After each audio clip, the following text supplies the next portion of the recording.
వీపనగండ్ల మండల కేంద్రంలోని కేజీబీవీ బాలికల పాఠశాలను, జిల్లా పరిషత్ బాలికల పాఠశాల, ప్రైమరీ పాఠశాలను, ఎస్సీ కాలనీ పాఠశాలను విద్యాశాఖ అధికారులతో కలిసి అకస్మాత్తుగా సందర్శించిన జిల్లా కలెక్టర్ ఆదర్శ సురభి. ఈ సందర్భంగా విద్యార్థులకు నాణ్యమైన భోజనం అందించే విధంగా మెనూ ప్రకారం విద్యార్థులకు చక్కటి భోజనం అందించాలని, ఉపాధ్యాయులను మధ్యాహ్నం భోజనం ఇక్కడే విద్యార్థులతో కలిసి చేయాలని అన్నారు.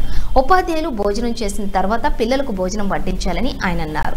ఇక ఈ కార్యక్రమంలో జిల్లా విద్యాశాఖ అధికారులతో పాటు మండల విద్యాశాఖ అధికారులు, డిపిఆర్ఓ సీతారాం నాయక్, కలెక్టర్ వెంట ఎంపీటీఓ శ్రీనివాసరావు, పంచాయతీ కార్యదర్శి విక్రమ్ తదితరులు ఉన్నారు.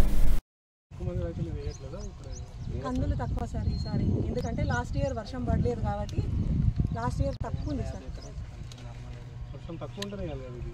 లాస్ట్ ఇయర్ అసలు లేదు సార్, అంటే మనకు ఒకటే వర్షం పడింది కదా పోయినసారి.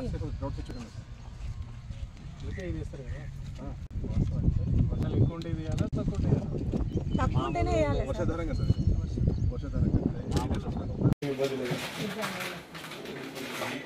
డేట్లు ఒకసారి చెక్ చేసుకున్నా సార్, తీసుకున్నప్పుడు చెక్ చేసుకున్నాం. ఎవరు రిసీవ్ చేసుకుంటున్నారు? అకౌంటెంట్ సార్, మనం కూడా రిసీవ్ చేసుకుంటాం. మేడం రాసుకుంటాను, అకౌంటెంట్ క్లర్క్ వస్తుంది సార్, రిజిస్టర్ చేసుకోండి.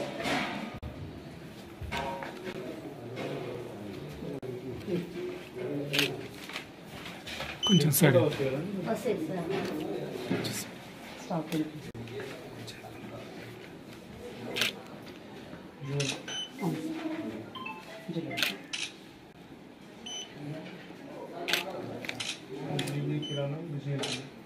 వాళ్ళు సప్లై చేస్తున్నారు. అవును సార్. 2 సార్లు అంటే ప్యాడీ ఇది తక్కువ ఉంటుంది సార్, మనకు 2 గ్రాము తక్కువ ఉంటుంది, 2 గ్రాము తక్కువ ఉంటుంది ఏరియా కాబట్టి ప్యాడీ 2200 ఎకరాలు ఉంటుంది సార్, ఎక్కువ ఉంటుంది. అవునమ్మా, దీనికి